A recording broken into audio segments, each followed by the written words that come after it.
네, 여러분 안녕하세요. 오늘 한국사회 2의 한국 문화 수업을 같이 하게 된 한국외대 김은정입니다. 자, 오늘의 학습 내용을 먼저 살펴보도록 하겠습니다.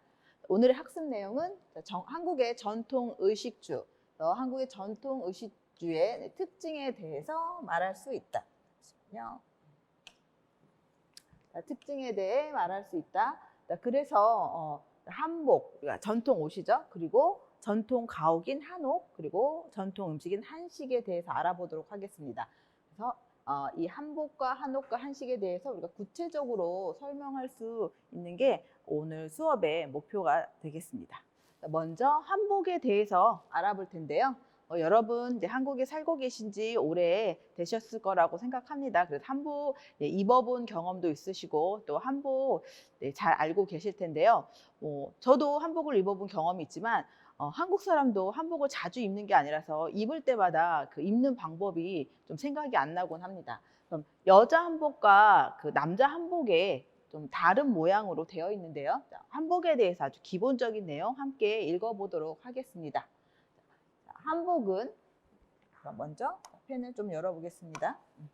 자, 한복은 한국의 전통적인 옷으로 시대에 따라서 모양이 다르다. 아마 여러분은 지금 우리가 보고 있는 한복만 알고 있을 텐데요. 역사적으로 보면은 한복의 모양이 뭐 동일하지는 않았습니다. 요즘의 한복은 가장 가까웠던 시기인 조선시대 영향을 많이 받아서 조선시대 형태가 그대로 전해져서 유지되고 있습니다. 자, 남자의 한복은 우리가 바지 저고리라고도 불러요. 바지는 뭐 우리가 뭐 옷 이름이잖아요. 하의 다리에 입는 옷을 이제 바지라고 하고요. 그죠? 저고리는 한복에서 그 상의 옷을 저고리라고 합니다. 그래서 남자 옷은 바지와 저고리를 기본으로 하고, 자, 여기에 외출할 때는 두루마기를 입었다. 자, 이거 조금 후에 두루마기가 무엇인지 설명해 드릴게요. 자, 여자 옷은 치마와 저고리를 기본으로 합니다. 치마와 저고리. 그래서 여자 한복을 그냥 뭐 치마 저고리라고 부르기도 합니다. 외출할 때는 장옷을 입었다. 자, 그럼 아래 사진 볼까요, 여러분? 아래 사진 보시면 첫 번째 사진에 여자와 남자 한복 입고 있는 사진이 있죠. 여자는 지금 치마와 저고리, 그리고 남자는 바지와 저고리. 치마 저고리, 바지 저고리라고 하고요. 가운데 사진 보시면 이거 좀 옛날 사진인데요. 조선시대, 후기 조선시대 사진이에요. 이 남자분이 지금 입고 있는 게 뭔가 이렇게 코트처럼, 자켓처럼 보이는 긴 옷을 입고 있는데 이게 바로 두루마기입니다. 그래서 두루마기라고 하면 우리가 요즘은 뭐 남자분들이 이렇게 정장을 입을 때 뭐 양복을 입고 코트를 입는 것처럼 한복, 바지와 저고리를 입고 그 위에 입는 코트라고 생각하시면 됩니다. 그래서 남자는 두루마기를 입고 지금 이 여자분이 입고 있는 이 겉옷이 장옷입니다. 뭔가 그 소매가 있는 치마처럼 생겼는데요. 그래서 조선시대에는 여자들이 주로 집 안에서 생활을 하고 외출할 때는 가급적 가능하면 얼굴을 보여주지 않는 그런 형태로 그 외출을 했기 때문에 그러니까 장옷을 머리부터 이렇게 쓰고 얼굴을 가릴 수 있게, 그래서 여자들이 입는 외투라고 생각하시면 되겠습니다. 그래서 정리하면 남자의 한복은 바지 저고리에 두루마기를 입고 여자는 치마 저고리와 이제 장옷을 외투로 입게 되어 있습니다.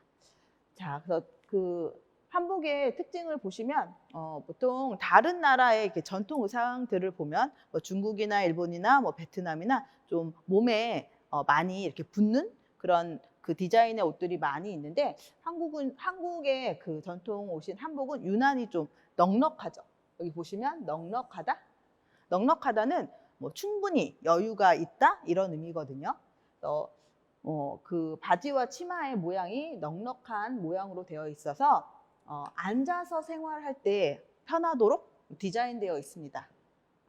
자, 한국 사람들 전통적으로 이렇게 좌식 앉아서 생활을 했었죠.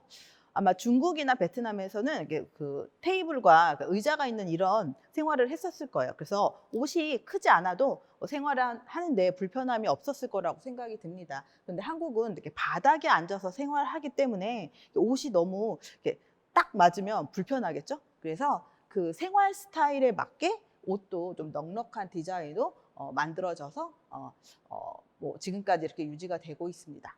자, 그 다음에 보시면 여기 이제 양말 같은 게 있는데요. 자, 남녀 모두 발에는 버선을 신었다. 자, 이 양말 같은 생긴 이것이 바로 이름이 버선입니다. 그래서 한복을 입을 때는 이제 버선, 양말도 필요하잖아요. 그때 신는 것이 바로 버선이라는 거. 그래서 뭐 요즘에는 이제 결혼식, 돌잔치 아니면 뭐 추석, 설날 이런 명절 때만 한복을 입으니까 아주 특별한 옷이 되었는데요. 한복을 일상생활 속에서는 한복을 입는 경우가 그렇게 많지는 않아서 우리가 뭔가 생활 옷이라고 하기는 좀 어려운 것 같아요. 그래서 여러분들이 뭐 입을 기회나 아니면 입은 사람을 볼 기회가 이제 점점 없어지고 있는데 뭐 그래도 전통 옷이고 또 우리가 입지는 않아도 뭐 TV에서 드라마 같은 걸 보면 이런 역사 드라마도 많이 나오고 있어서 그 안에서 여러분이 자주 볼 수 있을 텐데요. 그러니까 여러분들이 그냥 지나치지 마시고 한번 드라마에 나올 때 유심히 봐주시면 좋을 것 같습니다. 자, 그러면 조금 구체적으로 한복의 명칭 좀 알아보도록 하겠습니다. 또 아무래도 이제 이 수업이 이제 이주 여성 통번역사 선생님들이 이제 듣는 수업이다 보니까 제가 남자 한복보다는 이제 여자 한복 위주로 이름을 좀 알려드리도록 하겠습니다. 여자 한복 보시면 자, 기본적으로 이렇게 생겼는데요. 아래는 이제 빨간 치마고요. 위에는 이렇게 초록색 계열의 그런 저고리예요. 전통적으로 이건 초록색 저고리와 빨간 치마는 이제 갓 결혼한 신부가 입는 그런 한복이 되겠습니다. 그래서 한복은 색깔에 따라서 여러 가지 의미가 있어요. 그래서 뭐 결혼한 신부는 이렇게 빨간 치마, 초록색 저고리를 입고 또 뭐 그 결혼할 때 뭐 신부의 어머니, 신랑의 어머니들도 정해진 색깔이 있습니다. 자, 그러면 네, 명칭을 간단히 보시면 여기 저고리와 치마가 있고요. 일단 여기 가운데 이게 가장 어려우시죠?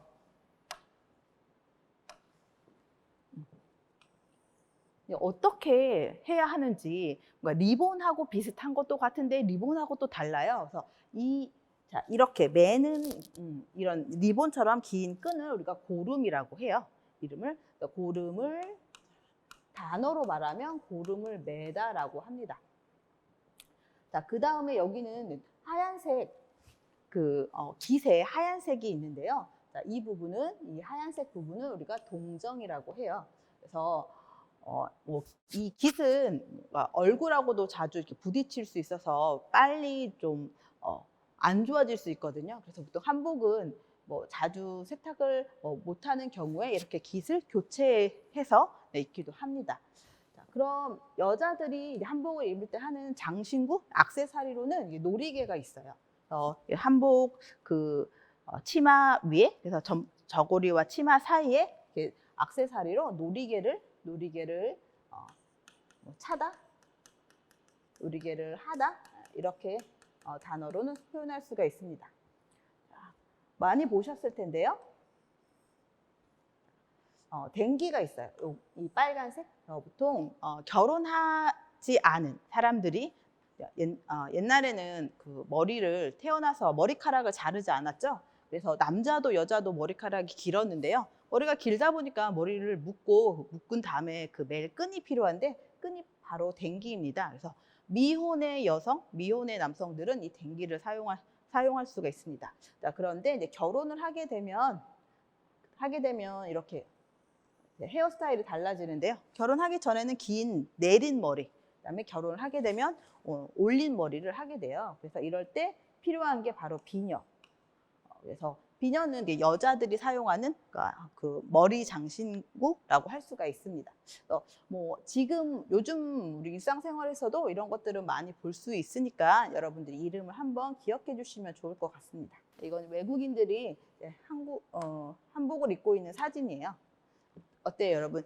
예쁜가요? 다양한 한복을 입고 있는데요. 뭐 일반적으로 우리가 볼 수 있는 한복도 있고 좀 특별한 한복도 있어요. 자, 여기 이름을 조금 보시면 여기 지금 이 여자분이 이 여학생이 지금 한복을 입고 위에 뭔가 조끼 같은 걸 입고 있어요. 이 한복에서 여자들이 뭔가 겨울에 더 추울 때는 더 옷을 입을 수 있는데 그때 이게 조끼 모양으로 된 것을 배자라고 해요. 그리고 여자들이 외출할 때는 모자를 썼어요. 그래서 이때 모자를 조바이라고 합니다. 근데 조바이의 특징은 요 위가 머리 위가 막혀 있지 않고 이렇게 여기가 뭔가 열려 있어요. 그래서 조금 시원한 그런 느낌이 있겠죠. 그래서 지금은 이거는 겨울에 사용하는 조바이라서 좀 두꺼운 그 옷감으로 만들어져 있고 여름에는 좀 더 가볍고 시원한 옷감으로 되어 있는 조바이를 사용하곤 했습니다. 여자들이 사용하는 입는 그 배자와 조바이가 있고요. 자, 이거 보시면 이제 여기 이거 검은색 모자 같은 거. 남자분이 지금 검은색 모자 같은 거 쓰고 있는데 여러분 이렇게 드라마 보면 이거 많이 보실 수 있잖아요. 이거 이름이 갓이에요. 뭐 얼마 전에 유튜브에서 이 갓의 발음이 영어로 God, 그 갓과 비슷하다고 해서 외국 그런 유튜버들이 뭐 재미있게 많이 표현한 그런 영상들이 많이 있었는데요. 조선시대에 남자들이 외출할 때 사용하는 모자입니다. 여자들은 이렇게 조바이 모자를 사용하고 남자들은 두루마기를 입고 갓을 쓰고 외출을 하게 되어 있습니다.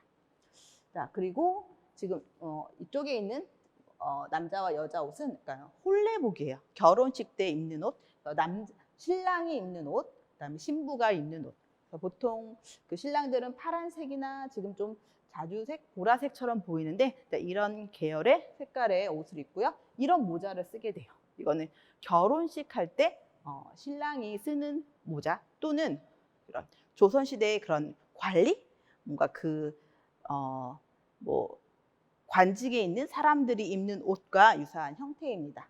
여자는 결혼할 때 빨간색 한복을 겉옷으로 입게 되고요. 여기에 이제 장신구로 이렇게 족두리라는 것을 쓰게 됩니다. 자, 그 다음에 마지막으로 이거는 요즘 젊은 사람들도 이런 한복과 이런 액세서리를 많이 하는 걸 보실 수 있을 거예요. 이게 지금 배시댕기라는 건데요. 이것도 한복을 입고 그러니까 머리에 하는 액세서리 하나입니다. 그러니까 헤어밴드 같은 거예요. 그래서 배시댕기는 원래 이름을 보시면 뭐 왜 배시라고 하는지, 이 배는 과일이에요. 여러분 과일 이렇게 배가 있는데 배를 이렇게 잘라 보시면 가운데에 배가 씨가 이런 모양으로 들어 있어요. 그래서 이렇게 배시 모양으로 만든 댕기다라고 해서 배시댕기라고 이름을 부릅니다. 배시댕기는 원래 그 좀 나이가 어린 뭐 2살, 3살 이렇게 어린 여자 아이들이 하는 댕기예요. 그 나이에는 아직 머리카락이 길지도 않고 머리카락도 이렇게 많지 않기 때문에 우리가 뒤로 묶는 그 댕기를 할 수가 없겠죠. 그래서 여자 아이임을 표시해주는 댕기라고도 할 수가 있겠습니다. 좀 그래서 귀여워서 그런지 요즘 뭐 20대나 10대 그 사람들도 많이 배시댕기를 사용하는 것 같습니다. 네, 우리 앞에서 한복이 시대에 따라서 모양이 변화했다고 그런 이야기가 나왔는데 그럼 어떻게 변화되어 왔는지 그러니까 여자 한복을 중심으로 변화된 모습을 살펴보겠습니다. 여기 보시면 첫 번째 이제 삼국시대가 있는데요. 여러분 삼국시대에는 뭐 다 아시는 것처럼 고구려 신라 백제 그 시대입니다. 보시면 상의가 굉장히 길어요. 거의 그 무릎 아래까지 무릎 정도, 무릎 아래 정도까지 오게 되겠죠. 지금의 한복과는 많이 다른 모습이고요. 고려 시대도 역시 삼국 시대의 그 한복 모양과 좀 유사해서 상의가 길고 대신 벨트가 상의가 길기 때문에 이제 벨트를 착용하게 됩니다. 그러다가 조선 전기 시대 오면 이제 그 상의의 길이가 짧아져요. 지금의 그 한복과 조금 비슷하게 보이는데요. 허리 정도까지 짧아지고 그 대신 벨트가 필요 없겠죠. 허리까지니까 벨트가 없어지고. 그러다가 여러분 여기 보시면 조선 후기에는 저고리가 굉장히 짧아져요. 그래서 삼국시대와 비교하면 길이의 변화가 굉장히 심하죠. 치마의 모양은 큰 변화가 없는데 다 좀 넉넉하고 여유 있는 그런 치마 모양이에요. 근데 저고리의 길이가 시대에 따라 좀 달라지고 현대에는 조선 후기에 그때보다는 좀 저고리 길이가 길긴 한데 그래도 기본적으로는 조선 후기의 모습과 유사한 형태를 보이고 있습니다.